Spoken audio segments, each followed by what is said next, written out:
When it comes to end-of-the-world films, the focus is mostly on how to save the world or prevent the end of the world. You only see glimpses of the human psyche, or even the true mentality of people as the world ends, especially people who have no connection with finding the solution.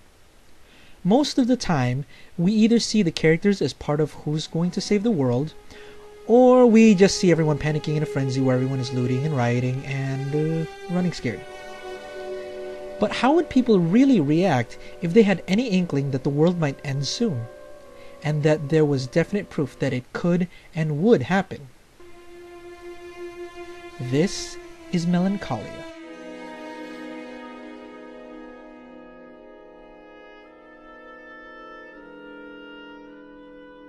The word Melancholia describes two things in this Lars von Trier film of the same name. It describes the state of mind newlywed Justine, played by Kirsten Dunst, is on her wedding night and how quickly that night becomes a disaster. It also describes a hidden planet that has been hiding behind the sun and is seemingly drawing closer and closer towards the Earth.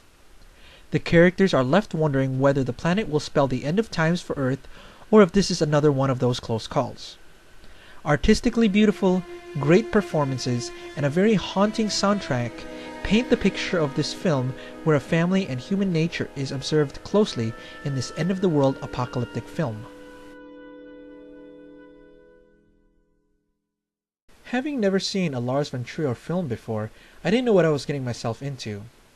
Now, I did hear a little bit about his film that he had at the International Film Festival last year called Antichrist, but from what I read up on the movie Melancholia, this seemed to be a very interesting outlook on an end-of-the-world film. Now, the filming style of this movie resembled a movie being filmed on a high-quality handheld camera. As unsteady as the camera was, I think it played a major role in helping paint a picture as to how unstable the mental well-being of Justine, as well as the unraveling of the character's emotions as the planet Melancholia slowly spirals towards Earth. At the start of the film, it seems that Justine is the main character. However, as we move into Act 2, the main character becomes Claire, Justine's sister, played by Charlotte Gainsburg. You were introduced earlier to their family where you see the mental difficulties of Justine and the potential difficulties for Claire. As Justine falls deeper into her melancholic state, the planet begins to get closer and closer to Earth. This also starts to affect Claire's mental state and her relationship with her husband, played by Kiefer Sutherland, and her son, and Justine as well. Claire's descent into paranoia and then to depression is not only clear but very powerful. This is especially highlighted with the help of Justine's depressive nature, as well as her more clear-minded husband, who tries to be the caring husband and brother-in-law, and also tries to keep Claire grounded in her emotional and mental state. The focus on natural human emotion is what makes this film, especially in the second act, when the only characters are Claire's family and nobody else, not even extras or background characters. For a while, I wondered what musical theme kept playing over and over again throughout the film. Eventually, it hit me. It was a prelude from Richard Wagner's Tristan and Isolde opera.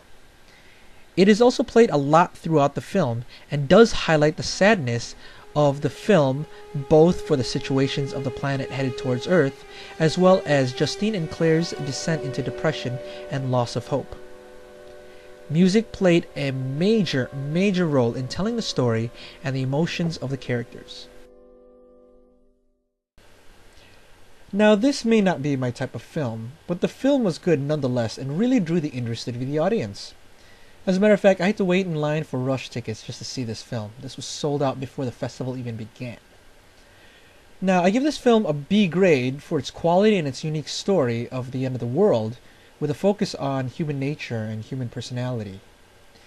I think, if the world's going to end on December 21st of next year, this film may be a better example of how people will react and what people's emotions may be when there's any sign or should there be any proof that the world will end at that time.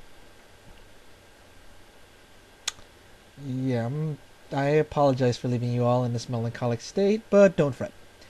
The next film is a French film, and shocking as it is, it's not at the bottom of my list. Unlike the other two films that were from France that I saw the last couple years at the Chicago International Film Festival, this film was really engaging and was really good. Well, until that time, this is the movie professor saying, La classe terminée. Au revoir.